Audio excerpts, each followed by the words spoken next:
Este es un mensaje del pastor John MacArthur, traducido y predicado en español para el mundo de habla hispana. Para esta noche abramos nuestras Biblias juntos en el 6º capítulo de Romanos. Entramos en esta noche a una de las grandes experiencias de nuestro estudio de la Palabra de Dios, conforme nos embarcamos en el viaje a lo largo de Romanos 6, 7 y 8. Para ser honesto con usted, la razón por la que he decidido enseñar el libro de Romanos y hemos acabado los primeros 5 capítulos fue básicamente para que pudiéramos llegar a estos capítulos, porque siento que necesita haber una aclaración y un entendimiento claro de la enseñanza de la palabra de Dios en esta área. Y vamos a avanzar lentamente a lo largo de estos capítulos en un sentido. En otro sentido, vamos a avanzar rápidamente tema por tema, pero quiero que me dé la oportunidad de seguir el argumento de Pablo sin explicarle todo antes de llegar ahí. Entonces sé que inevitablemente lo que va a pasar es que vamos a cubrir unos cuantos versículos y vamos a dar lugar a 1,000,000 de preguntas, muchas de las cuales serán respondidas si usted se espera las siguientes 2 semanas. Entonces trate de ser paciente, y si la pregunta todavía no ha sido respondida, dígame, responderemos. Envíeme una nota o escríbale al personal o dígale a los ancianos. Haremos lo que podamos para tocar eso, pero vamos a movernos progresivamente a lo largo del desarrollo del argumento de Pablo. Ahora, en esta noche vamos a comenzar a estudiar Romanos 6, y la primera sección realmente que necesita ser estudiada en un sentido es una unidad, y son los versículos 1 al 14. Obviamente no vamos a cubrirlos todos en esta noche, pero vamos a comenzar. Ahora, desde que comenzamos nuestro estudio del libro de Romanos, hemos avanzado y cubierto algunos temas más bien grandes. Después de una introducción de los primeros 17 versículos, la cual básicamente bosqueja de una manera microscópica el desarrollo de la redención que será explicado en el libro de Romanos, Pablo entró en una gran afirmación de la pecaminosidad del hombre en el capítulo 1, versículo 18, hasta el capítulo 3, versículo 20. Y ese gran panorama de verdad nos ayuda a entender realmente lo pecaminoso que el hombre es, lo culpable que es, la falta de esperanza que tiene, lo condenado que está al infierno y lo atado que está al pecado. Y después, comenzando el capítulo 3, versículo 21, Pablo se embarcó en una gran discusión de la doctrina de la salvación por la gracia, mediante la fe y la obra sustitutiva de Jesucristo. Y entonces estos han sido los 2 temas primordiales, el tema de la pecaminosidad del hombre y el tema de la salvación de Dios. A través de estas 2 grandes secciones de doctrina fundamental, Pablo ha estado enfatizando la situación terrible del hombre, la condenación inevitable que el hombre enfrenta debido a su pecado. Él nos ha estado describiendo la rebelión del hombre en contra del Dios Santo, el amor del hombre por su pecaminosidad, el rechazo deliberado por parte del hombre de entender al Dios quien se ha revelado claramente a él, interna y externamente. Y después, en respuesta a eso, Pablo nos ha presentado la maravillosa misericordia y gracia perdonadoras de Dios, las cuales alcanzan a este hombre indigno y le ofrecen perdón total mediante la obra perfecta y terminada de Jesucristo. Y la obra de Jesucristo con respecto al hombre es tan completa y tan detallada y tan perfecta y tan misericordiosa y tan llena de gracia, tan amplia, tan abundante, tan magnánima, que puede ser mejor resumida en el capítulo 5, versículos 20 y 21. Pero la ley se introdujo para que el pecado abundase, mas cuando el pecado abundó, sobreabundó la gracia, para que así como el pecado reinó para muerte, así también la gracia reine por la justicia para vida eterna mediante Jesucristo, Señor nuestro. Ahora, la magnanimidad de la gracia de Dios es mostrada allí en el versículo 20, en que entre mayor fue el pecado, mayor fue la gracia para cubrir ese pecado. Y así es como él resume realmente los primeros 5 capítulos. La pecaminosidad del hombre es grande e infinitamente mayor y más grande es la gracia perdonadora de Dios. Ahora, en este punto llegamos a un nuevo desarrollo en el pensamiento de Pablo. Hemos hablado del pecado del hombre, hemos hablado de la salvación de Dios, y ahora entramos a un tercer tema primordial en la epístola a los Romanos, y tiene que ver con la santidad del creyente. Ahora que usted ha sido sacado del pecado a la salvación, ¿cuál es el resultado inevitable de eso? Vamos a ver eso en los capítulos 6, 7 y 8. Ahora, la manera en la que Pablo introduce esto es al enfrentar una pregunta que de manera inevitable surgiría en este punto si estamos presentándole esto a un grupo que incluiría a aquellos que se podrían oponer. Y la pregunta inevitable aparece en el versículo 1 de capítulo 6. Ahora, Pablo era muy bueno en adelantarse al argumento de su adversario. Él había predicado el Evangelio bastantes veces como para saber qué respuestas generaba. Él lo había presentado en grupos hostiles ya por muy buen tiempo y por suficiente tiempo como para saber cómo reaccionarían a ello. Él conocía el punto de vista inevitable del antagonista. Él sabía lo que necesitaba refutar. Él sabía qué huecos necesitaba llenar para continuar con su argumento de manera eficaz. Y entonces él se adelanta a esta afirmación en el versículo 1. ¿Qué pues diremos? En otras palabras, si el pecado está abundando, pero entre mayor es el pecado, mayor es la gracia, ¿perseveraremos en el pecado para que la gracia abunde? Digo, si más pecado genera más gracia, entonces, ¿acaso simplemente debemos continuar ahora que hemos sido redimidos y pecamos más para que Dios pueda mostrar más gracia? Si Él se emociona tanto por la gracia, entonces que muestre mucha gracia. En otras palabras, alguien le diría a Pablo, Pablo, tu doctrina es antinominiana. Tu doctrina es aquella que da libertad tremenda. Esta idea de que la salvación simplemente y únicamente es por gracia a través de la fe sin obras, y entre mayor es el pecado, mayor la gracia, lleva a un punto de vista antinominiano. Esto es un punto de vista en contra de la ley, una libertad sin límites. Lleva a una persona a decir, bueno, si entre más pecado hay más gracia, entonces, hombre, voy a pecar como loco para que Dios simplemente pueda recibir todo tipo de gloria al dar gracia. El judío antagonista habría tenido mucha dificultad en recibir el argumento de Pablo acerca de la salvación por la gracia sin obras, porque él habría supuesto que esto llevaba a este tipo de pensamiento. Un escritor lo dijo de esta manera. Es en este punto que el apóstol se mueve peligrosamente y se acerca a la orilla de un abismo. Un paso al lado y todo lo que él ha ganado, lo que ha precedido, podría ser perdido. Digo, si la salvación es toda de Dios y toda de gracia, y Dios es glorificado al dar la gracia, entonces el hombre en su deseo por pecar podría razonar. Entre más pecado haya, más gracia hay. Y así es básicamente como él entra en esta sección de la santificación o de la santidad del creyente. Por cierto, esto ha sido enseñado a lo largo de los años. El genio maligno de la familia Romanov, llamado Rasputín, enseñó y ejemplificó la doctrina de la salvación a través de la experiencia repetida del pecado y arrepentimiento. Él dijo, entre más peca usted, más gracia le da Dios a usted. Y entonces, entre más peca usted, y peca usted con abandono, entonces más le permitirá a Dios ejercer su gracia, y más le dará a usted a Dios la gloria. De hecho, él continuó diciendo que si usted tan solo es un pecado ordinario, usted no le da a Dios una oportunidad de mostrar su gloria, entonces sea usted un pecador extraordinario. Ahora eso es antinomianismo. Ese es un abandono completo en el nombre de la gracia, y supongo que algunos de los críticos de Pablo podrían haberlo acusado de eso, no solo en su propia imaginación aquí en el capítulo 6, sino en realidad allá atrás en el capítulo 3, versículo 8, dice, más bien, hablando de esta idea del pecado, como somos calumniados por algunos, y algunos afirman que dicen, hagamos mal para que bien venga, y ahí él hace referencia a alguna calumnia que le habían presentado a él en contra de él, y de nuevo, es muy probable que él había sido acusado de predicar el tipo de doctrina de gracia que autorizaba la maldad para que Dios pudiera ser glorificado en su perdón. Y también podría ser no solo que los críticos estaban atacando a Pablo desde este ángulo, en un sentido negativo, en otras palabras, querían que negara la doctrina de la gracia porque llevaba al antinomianismo. También podría ser que habían algunas personas que querían pecar para que la gracia simplemente pudiera abundar, para justificar de esta manera su estilo de vida maligno.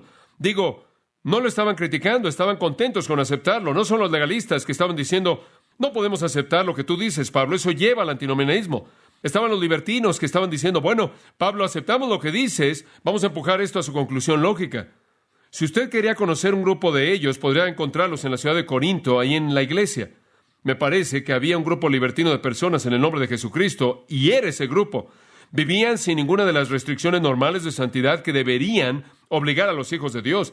Se caracterizaban por el incesto, por estarse demandando de manera incesante el uno al otro. Hay una indicación de avaricia egoísta, de estar colocando el pie el uno del otro sobre el cuello el uno del otro. Se caracterizaban por la inmoralidad sexual, la prostitución, el paganismo y la actividad demoníaca. Inclusive se ponían de pie en sus asambleas y en el nombre de un don del Espíritu Santo maldecían a Jesús. Y quizás fueron ese tipo de cosas que en cierta manera acomodaban al libertino que quería empujar la doctrina de la gracia en su propia mente a lo que era su conclusión lógica. Pero Pablo no iba a permitir ninguno de estos dos extremos. Él no iba a abandonar la gracia para acomodar a los legalistas, y él no iba a abandonar la gracia para restringir al libertino. Él no lo iba a hacer. Él no lo iba a permitir en ninguno de los dos casos. El legalismo nunca es un remedio para nada, ni siquiera la licencia. Dios tiene un mejor camino, un camino más excelente, y encontramos que Pablo desarrolla ese camino en Romanos 6, 7 y 8. Y básicamente, si le puedo dar una probada, ese camino es el camino más excelente y es el camino de la obra de Dios en el corazón, la obra regeneradora, y después el ministerio que va de la mano del Espíritu Santo. Y veremos esto conforme avanzamos. Ahora, conforme entramos al capítulo 6, lo que Pablo nos va a mostrar es que el evangelio verdadero de gracia no lleva libertinaje simplemente a pecar como loco, porque usted va a estar bien de cualquier manera. En otras palabras, es lo que ha usted oído de personas que dicen que quieren criticar la doctrina de la seguridad eterna. Dicen, bueno, si crees en la seguridad eterna, entonces lo que realmente quieres decir es que una vez que eres cristiano, simplemente puedes pecar lo que quieras y vas a estar bien.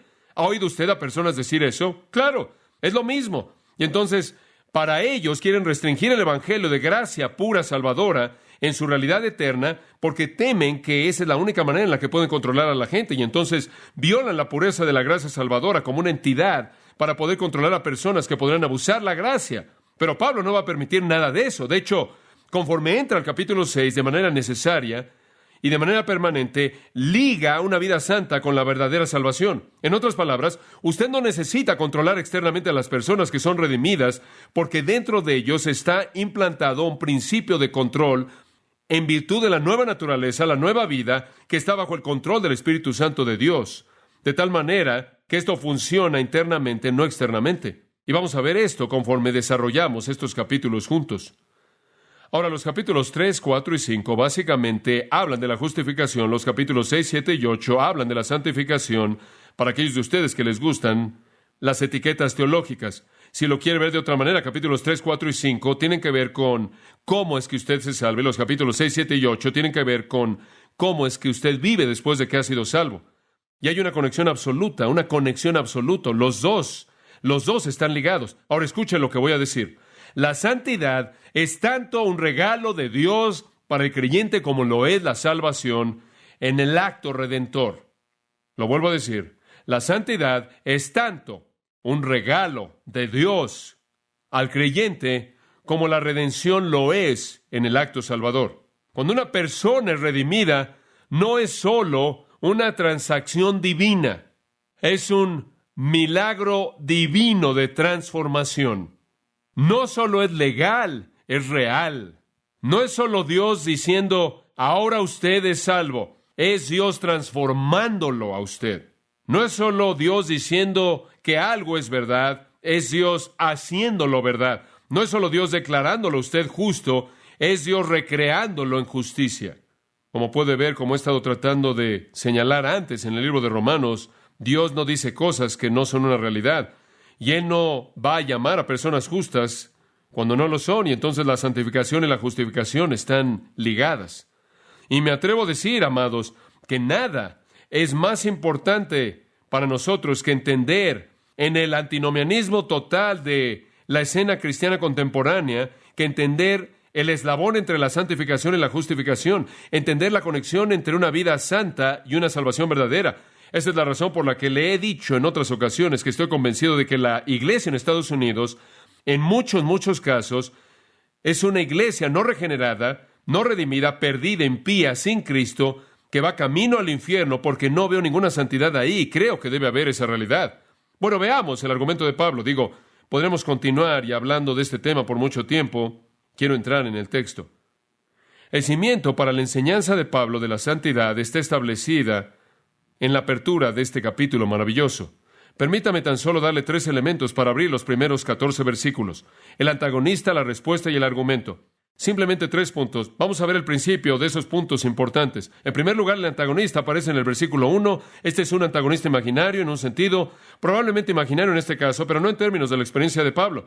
Muchas veces él ha sido acusado de predicar un evangelio de gracia, que es antinominiano. Cuando él regresó, usted recordará, a la ciudad de Jerusalén, después de recolectar la ofrenda de las iglesias gentiles, y regresó con todos los representantes gentiles para conciliar a los segmentos judíos y gentiles de la iglesia, para demostrar amor, no solo para satisfacer la necesidad, su necesidad de una manera física, sino para satisfacerlo de una manera espiritual. Él pensó que él podría llegar a identificarse aún más, y entonces entró al templo con algunos de esos judíos, fue a ofrecer un voto, y él quería mostrar su relación con el judaísmo y mostrar que él no lo había abandonado. Y usted recordará que se desató un escándalo y lo acusaron de hablar en contra de la ley, en contra del templo, y en contra de ellos, y en contra de Dios y todo lo demás que ellos consideraban ser sagrado. ¿Por qué? Porque la doctrina de la gracia les parecía a ellos una enseñanza libertina. Y él quiere mostrarle que usted no necesita imponer la ley en la gente. Los judaizantes querían hacer lo mismo. Querían ir a Galacia, y cuando encontraron a estas personas que creyeron que podían entrar al reino de Dios por la gracia únicamente, no podían enfrentar eso. Y entonces dijeron, no, deben ser circuncidados y deben guardar toda la ley de Moisés. Y entonces entran al vestíbulo de eso y pueden entrar al reino. Y su temor era que si simplemente recibían gracia pura, todo el mundo iba a andar por todos lados y todavía tenemos lo mismo. Hay gente que piensa que tienes que tener 1,000,000 de reglas para poder conformar a la gente espiritualmente. Y se lleva a cabo en muchos lugares, muchas iglesias, escuelas cristianas, en donde creen que tienen que imponerle a la gente reglas externas para forzarlos a que se conformen a cierto molde. Y entonces Pablo dice, sé que algunos me van a acusar de esto, van a decir, bueno, en base a eso, Pablo, simplemente deberemos pecar como locos para que podamos tener mucha gracia. Ese es el antagonista. Judas, creo yo, simplemente como un comentario al margen, tiene esto en mente en el versículo 4, en esa epístola tan importante, él dice, hay ciertos hombres que se han metido de manera encubierta, quienes desde la antigüedad, esto es prescrito, es lo que significa, a esta condenación, hombres impíos quienes, ¿qué? Convierten la gracia de nuestro Dios en libertinaje y niegan al único Señor y Dios, nuestro Señor Jesucristo.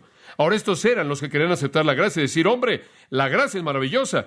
La convertían en lascivia. Eso es actividad pecaminosa y por lo tanto negaron al Señor. Entonces mantenga en mente, tiene usted dos factores aquí. Por un lado, tiene a los legalistas que quieren decir, no puedes enseñar eso, Pablo, la gente va a andar como loca. Estás enseñando antinomianismo. Por otro lado, usted tiene a los libertinos que están diciendo, enséñalo, Pablo, nos encanta todo esto y vamos a usar esa gracia hasta su extremo. Y ambos están mal. De hecho, ambos dan evidencia de que nunca han sido verdaderamente redimidos en absoluto. Conozco un hombre que ha sido un predicador, un maestro de Biblia, un evangelista por años. Y si dijera su nombre, todo el mundo en este edificio lo conocería. Durante todos esos años que ha enseñado la Biblia, él ha vivido en pecado incesante. Uno de los énfasis primordiales en su enseñanza ha sido la gracia y la libertad que la gracia provee. Y mientras que él ha estado enseñando eso por todo el país, él ha estado viviendo en pecaminosidad vil, miserable. Él encajaría bien en este versículo. Él predica todo el tiempo la gracia, porque esa es la única manera en la que él se puede levantar en la mañana y enfrentar el mundo. Y está torcido. Entonces, no es que nada más es un problema antiguo, es uno muy contemporáneo. Ahora usted lo podría ver de otra manera, simplemente para ayudarle a formular la pregunta. Podría ser que se podría expresar de esta manera. Si Dios justifica a los impíos y hace él eso, claro que lo hace, Romanos 4:5. Si Dios justifica a los impíos, y si Él se deleita en justificar a los impíos, entonces no hay punto en ser, ¿qué? Piadoso. Entonces algunos dirían que la doctrina de la gracia exalta el pecado. ¿Es así? He sido acusado de eso. He sido acusado de predicar la gracia y no tener reglas. Algunas veces los pastores me dicen, ¿cuáles son las reglas en tu iglesia para la membresía? Es verdad, muchos me preguntan eso. ¿Tienen que firmar una lista larga de reglas? Y mi respuesta a eso es, bueno, si el Señor les permite entrar al reino en base a la fe, creo que podemos dejarlos entrar a nuestra iglesia. Realmente no queremos establecer un estándar más elevado que Dios. Y nunca hemos creído por un momento que podemos presentar una lista de reglas externas para hacer que la gente sea espiritual. Dios tiene un mejor plan. ¿Perseveraremos en el pecado para que la gracia abunde? La palabra perseveraremos es interesante en el griego, epimeno, es una palabra intensificada con una preposición de prefijo. Significa permanecer, quedarse. Es usada de quedarse en una casa, establecer una residencia ahí. ¿Acaso nosotros que hemos sido salvados por gracia, habitualmente sostendremos la misma relación con el pecado que tuvimos antes? ¿Continuaremos con esa misma relación en donde el pecado tenía control total y nos sometíamos de manera total al mismo? Era un hábito no quebrantado. ¿Vamos a continuar en ese mismo estado permanente dentro de la casa del pecado? En otras palabras, dicho de manera teológica, ¿acaso la justificación no necesariamente se conecta con la santificación? ¿Puede una persona ser salva y continuar en el mismo patrón de vida? ¿Puede haber una transacción divina que no tenga impacto en la vida? Algunos en nuestra cultura cristiana dirían sí. Sí, si le has pedido a Jesús que entre en tu corazón sin importar cómo es tu vida, puedes asegurarte de que vas al cielo. En otras palabras, la justificación puede existir de manera independiente de la santificación.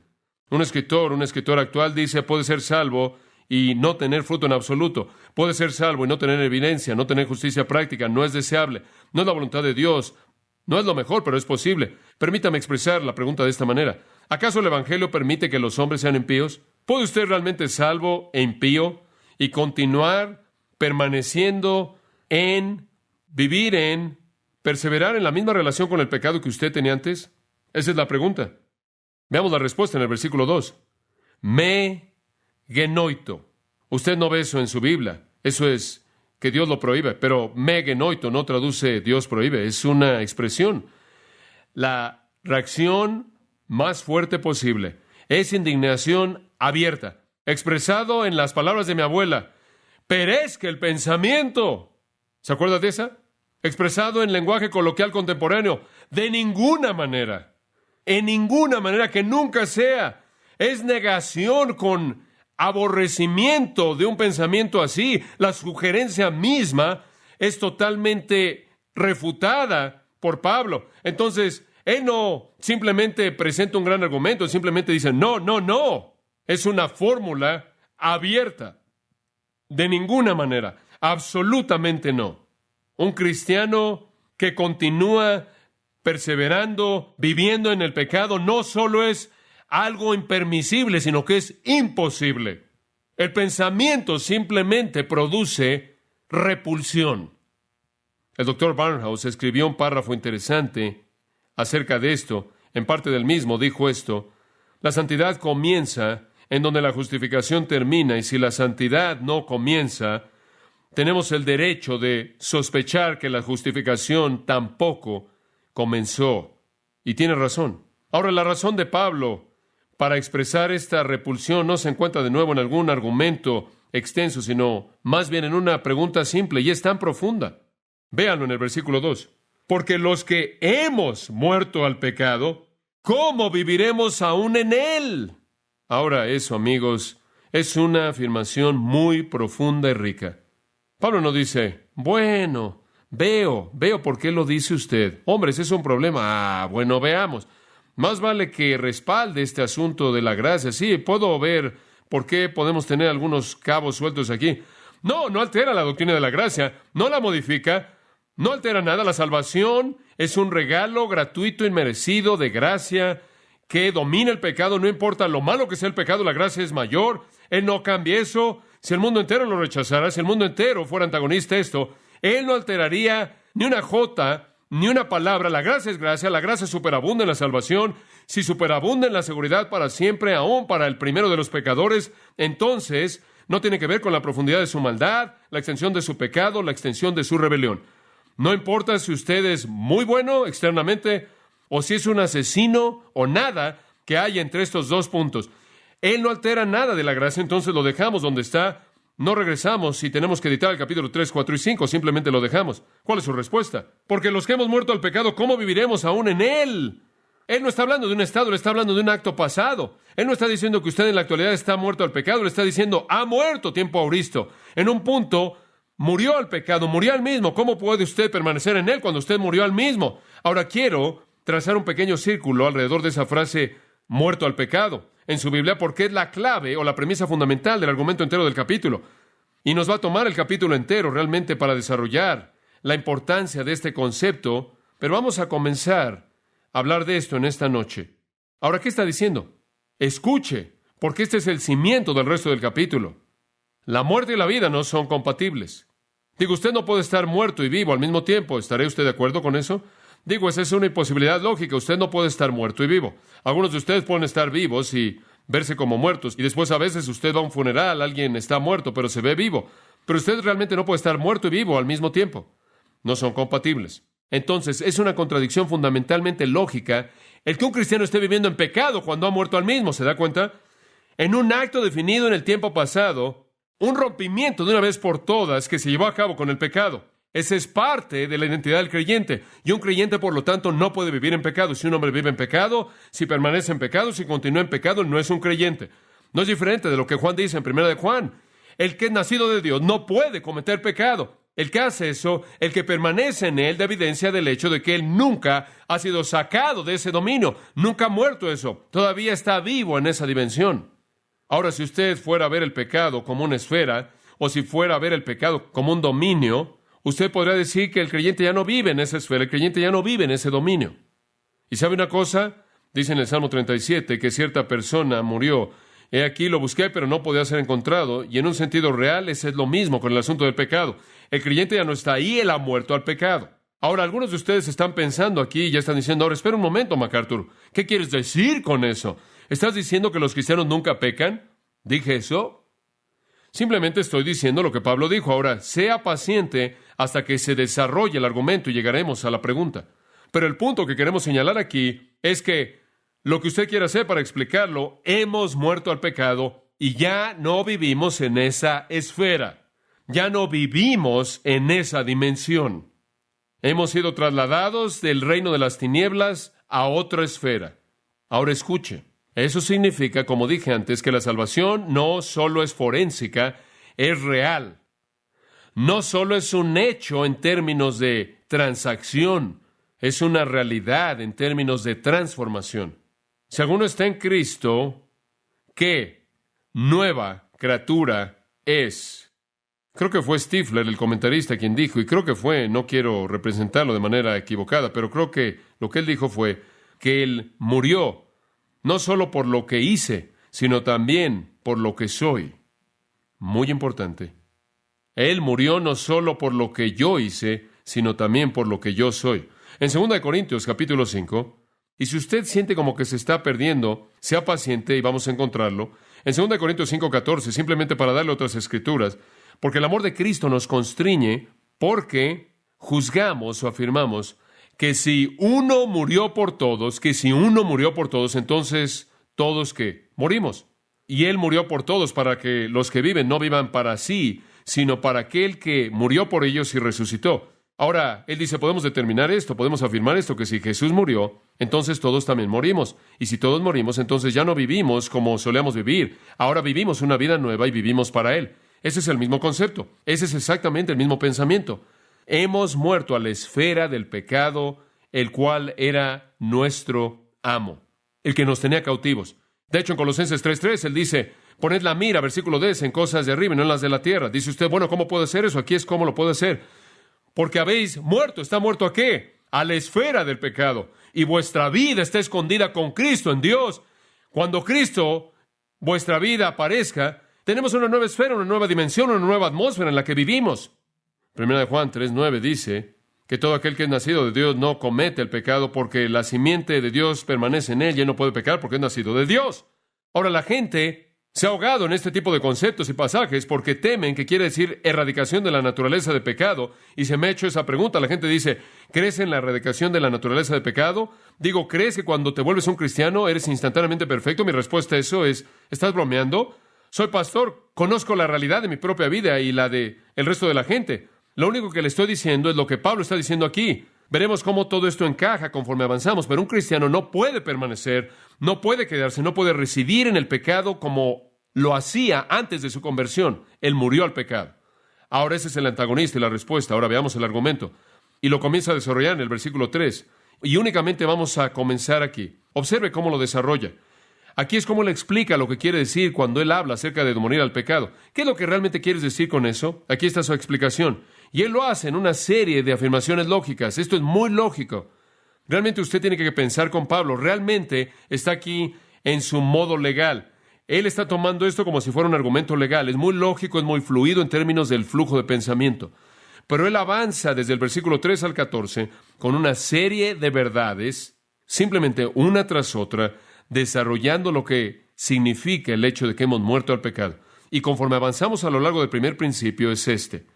Somos bautizados en Cristo. ¿Lo ve usted ahí en el versículo 3? ¿O no sabéis que todos los que hemos sido bautizados en Cristo Jesús hemos sido bautizados en su muerte? Simplemente tome la primera mitad del versículo. Ese es el primer versículo que quiero que vea. ¿O no sabéis que todos los que hemos sido bautizados en Cristo Jesús, en nuestra conversión fuimos bautizados en Cristo Jesús? ¿Qué significa eso? Bueno, ¿qué significa eso? Bueno, hablemos de las implicaciones. Que una persona siquiera pueda pensar de preguntar si los cristianos tienen libertad de pecar, muestra una falta de entendimiento de lo que es un cristiano. Usted meramente no es declarado legalmente justificado como una persona justa si escoge hacer lo que quiere hacer. Cuando usted se volvió cristiano, usted fue llevado a una unión viva, íntima con Jesucristo. Y creo que esa es la mejor manera de entenderlo. La salvación no es que Dios ahí en el cielo ve el registro MacArthur donde dice pecador condenado al infierno y Él lo tacha y coloca un sello que dice salvo. No es solo eso. No es algo que se lleva a cabo en el cielo y no tiene nada que ver conmigo. Cuando me vuelvo cristiano, la Biblia dice que mi vida es fusionada con la vida de Jesucristo. Digo, si quiero usar el sentido correcto de la palabra bautizo, soy inmerso en Jesucristo. Ahora ese es un concepto maravilloso. Cuando usted se volvió cristiano, usted fue sumergido en Jesucristo, fue fusionado en Jesucristo. Ahora, si usted fuera a estudiar, por ejemplo, varios otros pasajes, simplemente un par que vienen a la mente, puede escribirlos. 1 Corintios 10:2 habla de ser bautizado en Moisés. Habla de los hijos de Israel en el desierto que fueron bautizados en Moisés. Lo que significa es estar bajo la autoridad de Moisés, participar en el liderazgo mosaico, participar en el privilegio mosaico, participar en la bendición mosaica. Aquello que Dios hizo en su vida alcanzó a la gente que lo siguió. Entonces, ser inmerso en Moisés significaba estar involucrado en todo lo que Dios estaba haciendo en la vida de Moisés. Y ese es un buen paralelo. Conforme los hijos de Israel, en un sentido, fueron fusionados en Moisés, Él fue su líder. Él fue el ancla a Dios. Él fue el canal a través del cual Dios habló. Él fue aquel que tuvo el rostro que brillaba y revelaba la gloria de Dios. Y eso estaban en Moisés, en un sentido, unidos con Él. En un sentido inclusive más real y más profundo, somos bautizados en Jesucristo, somos colocados, inmersos profundamente en Cristo. Ahora, creo que esto es usado de manera metafórica aquí. Esto no está hablando aquí de H2O. Creo que él está hablando, como lo hace en términos de bautismo en 1 Corintios 12, cuando él habla de que todos hemos sido bautizados con el Espíritu Santo. Y él no está hablando de agua ahí. Él está hablando de un ministerio de inmersión en donde el Espíritu de Dios, el Cristo es el bautizador, y mediante la agencia del Espíritu de Dios, Él nos sumerge en el Espíritu y por lo tanto en la iglesia, la cual conlleva la vida universal del Espíritu. Ahora estos son pensamientos profundos, pero está hablando metafóricamente. Somos fusionados, inmersos profundamente en Jesucristo. Habla de una comunión íntima personal. Primera de Juan habla de esto y dice, nuestra comunión es con el Padre y con su Hijo. Jesús dijo en Mateo 28, Él dijo, he aquí, yo estoy con vosotros todos los días. Pablo dijo a los Corintios en 1 Corintios 6:17, el que está unido al Señor, que un espíritu es con Él. Y entonces cuando usted se convirtió en cristiano, usted se volvió uno con Él. Un escritor dice, la introducción o el colocar a una persona, lugar o cosa en un nuevo ambiente o en unión con algo más como para alterar su condición o su relación con su ambiente previo es la mejor definición de baptizo. Es colocarnos en un nuevo ambiente, colocarnos en una nueva unión, en una nueva relación, con nuevas condiciones, todo diferente. Y entonces lo que Pablo está diciendo aquí es, mire, cuando fuiste salvo, fuiste colocado en Jesucristo. Es un concepto increíble. Y voy a ser honesto con usted en este punto. Usted nunca lo va a entender de manera total hasta que llegue al cielo. Yo no lo entiendo de manera completa, simplemente veo lo que dice y lo acepto por fe. En Gálatas 3:27 dice, como muchos de vosotros han sido bautizados en Cristo, vestidos de Cristo. Y ahí él equipara el vestirse de Cristo y el bautizar en Cristo como uno y el mismo. Simplemente son dos maneras de hablar de esto. En un sentido es como ser inmerso en Cristo, en otro sentido es como colocar a Cristo en usted. Vestirse de Cristo. Colosenses 2 habla del mismo asunto en el capítulo 2, versículo 11. En quien fuisteis circuncidados con la circuncisión hecha sin manos, al quitarse el cuerpo de pecados de carne por la circuncisión de Cristo, sois sepultados con Él en bautismo, en el cual también son resucitados con Él a través de la oración de Dios, quien lo ha resucitado de los muertos. Entonces, en un sentido, ha sido colocado usted en su circuncisión. Usted ha sido colocado en su muerte, usted ha sido colocado en su sepultura, usted ha sido colocado en su resurrección, usted es fusionado con Cristo. Increíble. Como puede ver, eso es precisamente por qué Pablo, en 1 Corintios 6, dice, ¿cómo es posible que pueden unirse con una prostituta? Porque cuando hacen eso, están uniendo a Cristo a una prostituta porque están fusionados con Él.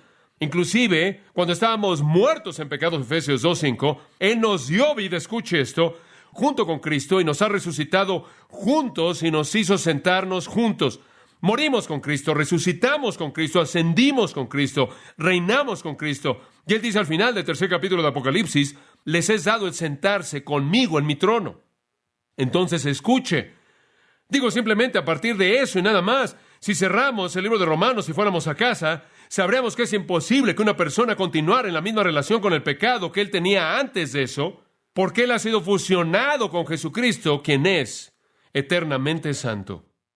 Ahora, algunas personas creen que esto significa bautismo en agua, que Dios les ayude. Digo, ese es un versículo seco si es que hubiera habido alguno que fuera seco. Pero permítame decirle algo, usted no puede evitar el reconocer que tras bambalinas hay algo de agua debido a las palabras que escogió. Alguien podría decir, bueno, ¿por qué él no simplemente dijo, todos los que creen en Cristo están creyendo en su muerte, creyendo en su resurrección y están unidos con Él? ¿Por qué usa el bautizado? Porque el bautismo, ese maravilloso acto simbólico hermoso, se había vuelto la identificación externa de una fe interna. Él no está promoviendo salvación por agua. Eso será contradecir el capítulo 3, 4 y 5.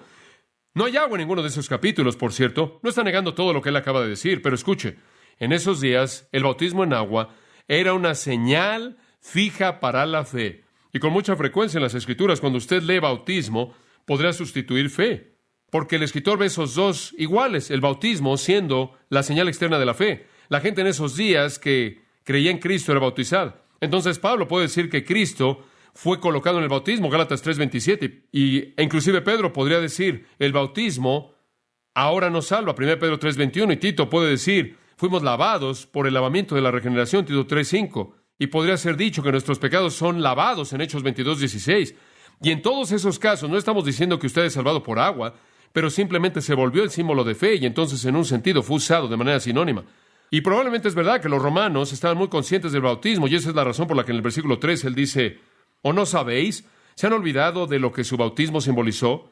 Esa es la belleza del bautismo. Esa es la razón por la que estoy convencido que el único bautismo válido es inmersión, porque es el único que demuestra de manera absoluta la entrada del creyente en una unión total con Jesucristo, y eso es inmersión.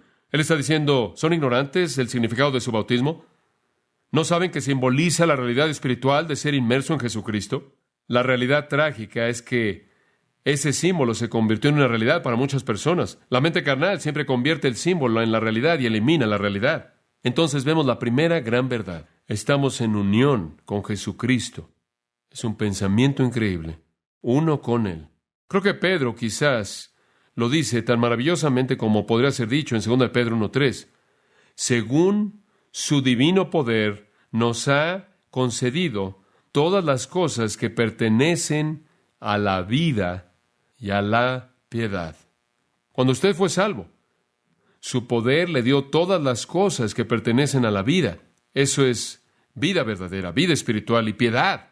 Y después, en el versículo 4, él dice que se nos han dado promesas excesivamente gracias y ricas, para que mediante estas os volváis participantes de la naturaleza divina, habiendo escapado la corrupción que está en el mundo mediante la concupiscencia. La salvación lo sacó de la corrupción y lo hizo un participante de la naturaleza divina y lo equipó con todo lo que la vida y la piedad puede tener. Ese es simplemente una gran verdad. Ahora ese es el principio número 1. Veamos el principio número 2 y nos detendremos con este. Somos identificados no solo en Cristo, sino particularmente en su muerte y resurrección. Versículo 3. ¿O no sabéis que todos los que hemos sido bautizados en Cristo Jesús hemos sido bautizados en su muerte? Ahora veamos eso por un momento. En primer lugar, fuimos bautizados en su muerte. ¿Qué es lo que estamos diciendo aquí? Estamos diciendo que lo primero que sucede cuando usted es salvo es que usted asiste a su propio funeral. Ahí es donde todo comienza. Usted muere al pecado. Ahora observe el versículo 4.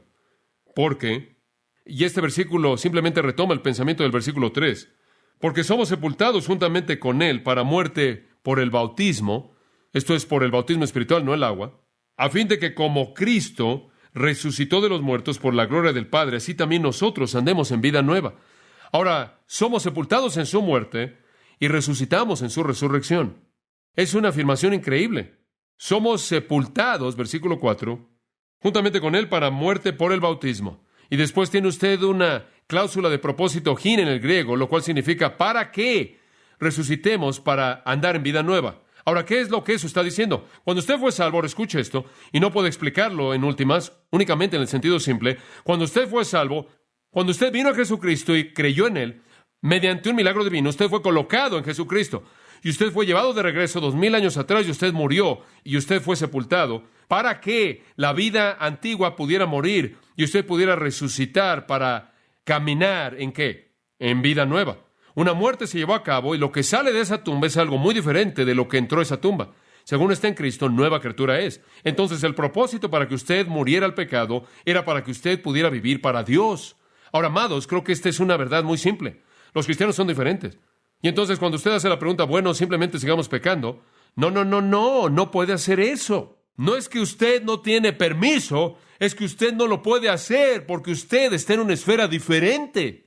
Usted no puede continuar viviendo en pecado. Usted no puede tener el mismo pecado habitual que caracterizaba su vida antigua. Va a ser diferente. Como Cristo, observen en el versículo 4, resucitó de los muertos por la gloria del Padre. Gloria ahí se refiere a la suma de todas las perfecciones de Dios, su majestad, su poder, su excelencia. Así como aquello fue desplegado en la resurrección de Jesucristo, así también usted es resucitado de esa tumba para caminar en vida nueva. Observe que dice, ahí también, así también nosotros andemos en vida nueva. Andemos. Muestra obligación. Esto muestra la obra de Dios. Puede decir ahí, para que caminemos en vida nueva. Caminamos en vida nueva. ¿Sabe una cosa? Yo soy cristiano, yo soy diferente de lo que solía hacer, es correcto. Y alguien simplemente lo dijo de esta manera, no soy lo que debo ser, pero ciertamente no soy lo que era, ¿verdad? Ese es el punto entero, soy diferente. Entonces, cuando alguien viene y dice, bueno, simplemente voy a seguir viviendo mi vida antigua, pero simplemente metí a Jesús, usted no añade a Jesús como si fuera sal divina a su actividad humana. Esta es una verdad tremenda, que cuando usted viene a Cristo, usted es inmerso en su muerte y resucita para caminar en vida nueva. Usted es totalmente diferente.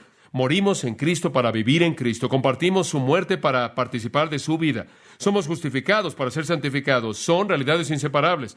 Carlos Hodge, ese gran teólogo, dijo, no puede haber participación en la vida de Cristo sin una participación en su muerte. Y no podemos disfrutar los beneficios de su muerte a menos de que seamos participantes del poder de su vida. Debemos reconciliarnos con Dios para ser santos y no podemos ser reconciliados sin volvernos santos. Fin de la cita. Entonces, así como Cristo murió y resucitó, su pueblo muere al pecado y resucita para Dios. Así como la vida de resurrección de Cristo fue la consecuencia cierta de su muerte, así también la vida santa del creyente es la consecuencia cierta de su resurrección y muerte al pecado. Y ahora caminamos en vida nueva. ¿Qué es eso? ¿Qué es vida nueva? Kainos, no neos, no nueva en términos de cronología, nueva en términos de cualidad. Un nuevo tipo de vida, una nueva calidad de vida, no como la vida antigua. La justicia ahora se vuelve nuestro patrón. Y mientras que en el pasado todo era pecado no mitigado, ahora está el patrón de justicia. Oh, sí, es una realidad. El pecado sale aquí y allá, ¿no es cierto? Descubriremos por qué, por cierto, cuando lleguemos al capítulo 7, así que sea paciente. Pero tenemos una vida nueva, una vida santa. Algo ha pasado. La Biblia habla de esto en términos tan hermosos. Ezequiel 36 lo llama un corazón nuevo. Ezequiel 18 lo llama un espíritu nuevo. 2 Corintios 5 lo llama una nueva criatura. Gálatas 6:15 una nueva criatura. Efesios 4:24 un nuevo hombre. Apocalipsis 2:17 un nuevo nombre. El Salmo 40 dice que tenemos una nueva canción. Todo es nuevo. Y observe lo que dice. Andemos en vida nueva. Escucha ahora.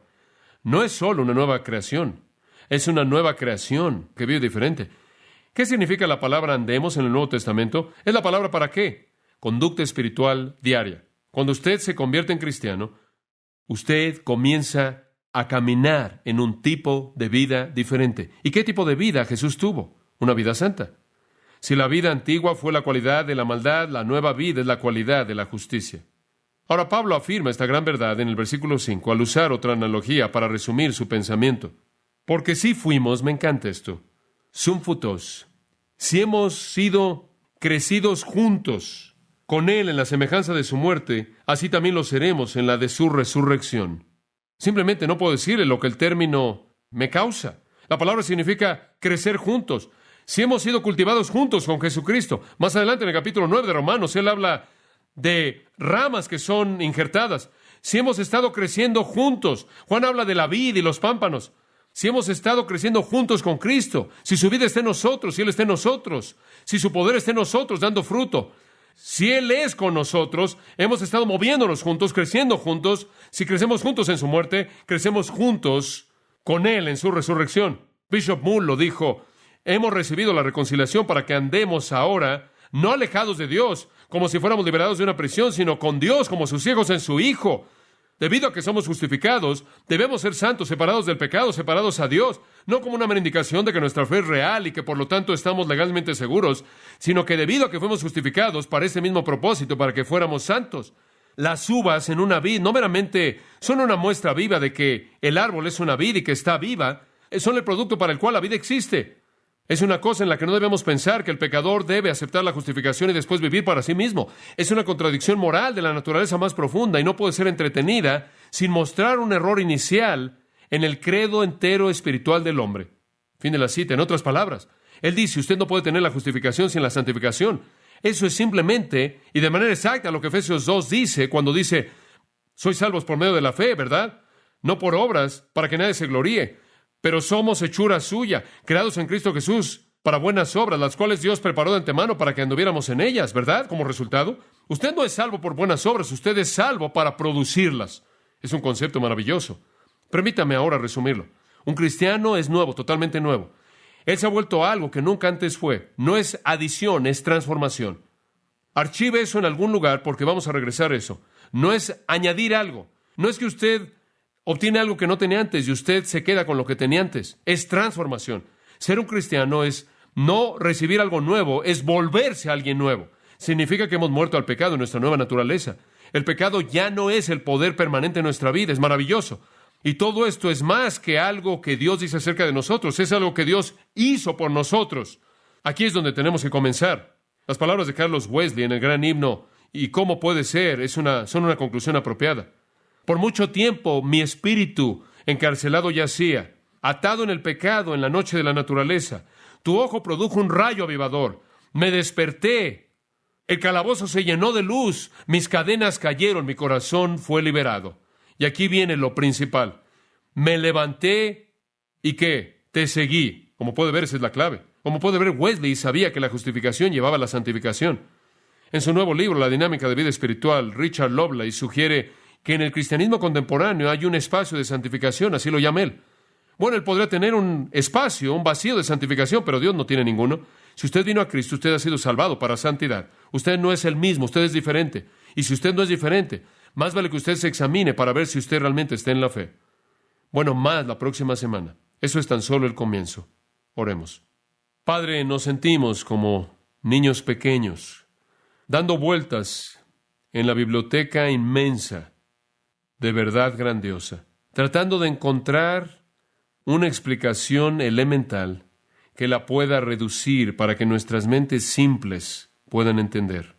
Ayúdanos a ver y oír lo que tú nos estás diciendo. Y por lo menos, para esta noche, entender el cimiento de que ser salvo es ser diferente. Estar muerto en términos de haber muerto al pecado es estar vivo para Dios y caminando en un nuevo tipo de vida. Gracias por esa palabra clara. Y oramos que tú abras la verdad conforme la estudiamos diligentemente, para que podamos ser para la gloria y alabanza de nuestro Salvador. Oramos en su nombre. Amén. Usted ha escuchado a John MacArthur, maestro bíblico de gracia a vosotros. Para más información y acceso gratuito a todos los mensajes de John, así como una lista de libros incluyendo la Biblia de estudio, visite la página web en gracia.org. Gracia a vosotros y el pastor John MacArthur se reservan toda protección y derecho de autor bajo la ley que esté vigente. La información de derecho de autor está disponible en gracia.org, que incluye instrucciones para limitar la duplicación de este archivo digital. Gracia a vosotros es una organización sin fines de lucro dedicada a desarrollar recursos desde las enseñanzas del pastor John MacArthur, las cuales ofrecen la verdad de las Escrituras. Por otra parte, su apoyo en oración y sus donaciones al ministerio nos ayudan a lograr este propósito para equipar a miles de personas de habla hispana. Si desea hacer una donación o ofrenda, puede hacerlo utilizando su tarjeta Visa, Mastercard, Discovery o American Express, ingresando a gracia.org, y si vive en Estados Unidos o Puerto Rico, también puede llamarnos al 1-866-5-GRACIA, esto es, 1-866-547-2242. Recuerde, desde cualquier lugar puede ingresar a nuestra página web en gracia.org. Y de antemano, gracias por su apoyo.